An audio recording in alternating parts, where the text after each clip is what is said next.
안녕하세요. 5월 22일 일요일입니다. 오늘은 경기도지사 김동연 후보의 선한 얼굴 뒤에 숨겨진 거짓과 허구 그리고 비양심을 폭로하려 합니다. 김동연은 이명박 정부, 박근혜 정부 때 고위공무원을 거쳐서 문재인 정부 초대 경제부총리로 소득주도 성장을 주도한 사람입니다. 대한민국 경제를 파산으로 몰고 간 실패한 정치인이라 하겠습니다. 김동연 후보는 대한민국에서 치명적인 잘못을 했습니다. 오늘의 주제는 1. 김동연은 회색 분자 2. 문재인 정부 초대 경제부총리의 사회주의 실험 3.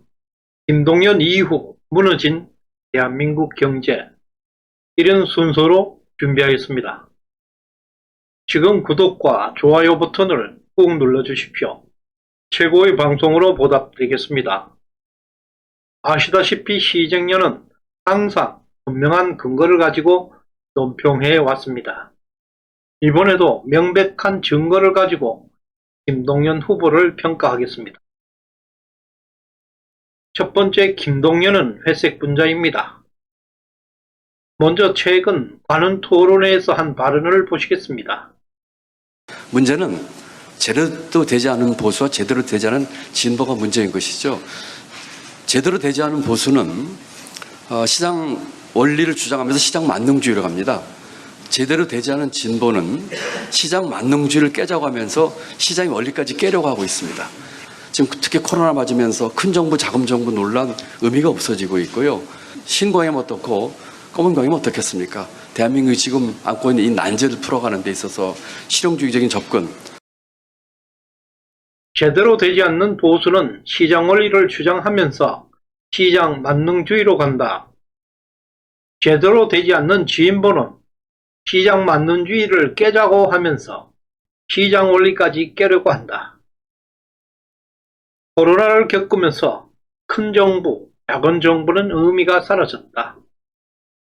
흑모, 백모, 검은 고양이든 흰 고양이든 지만 잘 잡으면 된다고 주장하고 있습니다. 이 발언들은 여기뿐만 아니라 여러 방송에서 단골로 하고 있는 메뉴입니다. 언뜻 듣기에는 정말 있어 보이는 레토릭을 사용합니다. 특히 이런 언어 마술들은 청년들의 세계관에 치명적인 영향을 미치게 됩니다. 부총리가 한 말이라 아마도 저항 없이 받아들이게 됩니다. 나의 내면은 정체성이 없는 문해충이다. 나는 인생 철학도 없다. 나는 보수도 아니고 진보도 아니다. 이와 같이 주장하고 있는 것입니다. 경제나 철학에 관심이 있는 분들이 이 말들을 듣는 순간 이 사람은 깡통이구나 하는 것을 금방 알아차릴 수 있는 것입니다. 두 번째, 김동연 부총리는 사회주의 실험을 했습니다. 정치인에게 이념은 매우 중요합니다. 김동연 후보는 흑모백묘할 만큼 영혼 없는 정치인이라 하겠습니다. 그래서 김동연은 대한민국 경제를 망친 것입니다. 여러분께 여기서 질문 하나를 드리겠습니다. 대한민국과 프랑스 중에서 어느 나라가 잘 사는 나라라고 생각하십니까? 정답은 함께 풀어보도록 하겠습니다. 오직 정부만이 세금을 거둘 수 있습니다. 세금을 많이 거두면 정부 곳간에는 돈이 넘쳐나게 되고 정부가 돈이 많으면 정부는 다양한 사업을 할 수 있습니다. 이때 정부가 쓰는 돈을 정부 지출이라고 합니다. 지금부터 프랑스와 한국의 실제 소득을 산출해 보도록 하겠습니다. 2020년 한국의 1인당 GDP는 31,500달러, 프랑스는 38,600달러로 프랑스가 매우 높습니다. 그리고 GDP 대비 정부 지출은 한국은 40%에 조금 못 미치고 프랑스는 60% 이상으로 세계 1위입니다. 편의상 한국은 40%, 프랑스는 60%로 계산하겠습니다. 2020년 정부 지출을 빼버리면 실제 1인당 국민소득은 한국은 18,900달러, 프랑스는 15,400달러입니다. 오히려 한국 국민들의 소득이 매우 높은 것을 알 수 있습니다. 프랑스 국민들의 삶은 정부 지출에 의존하고 있는 것을 볼 수 있는데요. 성장 동력이 그만큼 떨어지고 점점 정부 의존도가 높아지고 개인의 자유는 그만큼 사라져 가고 있는 것입니다. 이와 같이 정부 지출은 세금입니다. 조세 부담률이 높을수록 그 국가는 사회주의 국가라고 할 수 있습니다.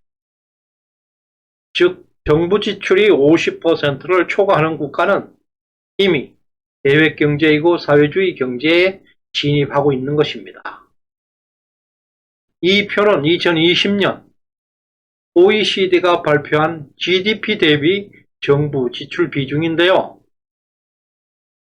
유럽 국가들은 대부분 50% 넘고 있어서 심각한 경제 위기에 직면하고 있습니다. 자본주의 본토 미국도 40% 넘고 있다는 것은 자본주의 위기를 말해주고 있습니다. 한국도 40%는 안 되지만 매우 가파르게 상승하고 있습니다. 최근 유럽에서 시민폭동이 빈번하게 일어나고 있는 이유가 먹고 살기 팍팍해졌다는 것입니다. 좌파들은 유럽은 민주주의가 발달해서 시민들의 저항이라고 판단합니다. 절대 그렇지 않습니다. 국가에게 빼앗긴 자유를 찾아오려는 발버둥이라 하겠습니다. 세 번째, 김동연 이후 무너지는 대한민국 경제입니다. 이것은 김동연 부총리가 재임했던 2017년부터 2018년 12월까지 대한민국 경제가 어떻게 무너지고 있는지를 잘 보여주고 있는 것입니다. 보시다시피 경제 성장률은 급속하게 떨어지고 있고 정부 재정 지출은 폭발적으로 증가하고 있는 것을 볼 수 있습니다. 그 결과 국가 부채는 천조 시대가 열렸습니다. 김동연 경제부총리는 재임 2년 동안 국가 재정을 물쓰듯 탕진하고 떠났습니다. 김동연 이후 나라 곳간이 걷잡을 수 없이 쪽박나고 있음을 볼 수 있습니다. 이 표에서도 김동연 이전과 이후는 엄청난 차이를 볼 수 있는데요. 박근혜 정부에서는 민간 지출이 정부 지출을 크게 초과하고 있는 것을 볼 수 있는데 김동연 경제팀이 맡으면서 문재인 초기 급속하게 민간 지출은 감소하고 정부 지출이 폭발하는 것을 볼 수 있습니다. 이것은 나라 곳간이 거들나고 있음을 말해주는 것입니다. 김동연 자신도 이런 경제의 악순환을 모를 리 없습니다. 그러나 온갖 방송에 나가서 부총리를 한 것이 큰 자랑거리라고 선전하고 있습니다. 멀쩡하던 나라를 부도 위기로 몰아넣고 부끄러운 줄 모르고 자랑질입니다. 설사 범죄 행위는 아니다 하더라도 고위층이 타락하게 되면 국가는 얼마나 큰 위기에 빠져들 수 있는가를 보여주는 장본인입니다.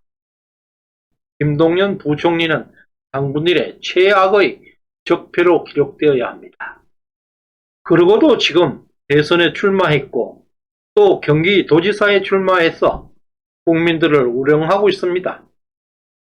대한민국 역사는 반드시 김동연의 적폐를 기억할 것입니다. 감사합니다.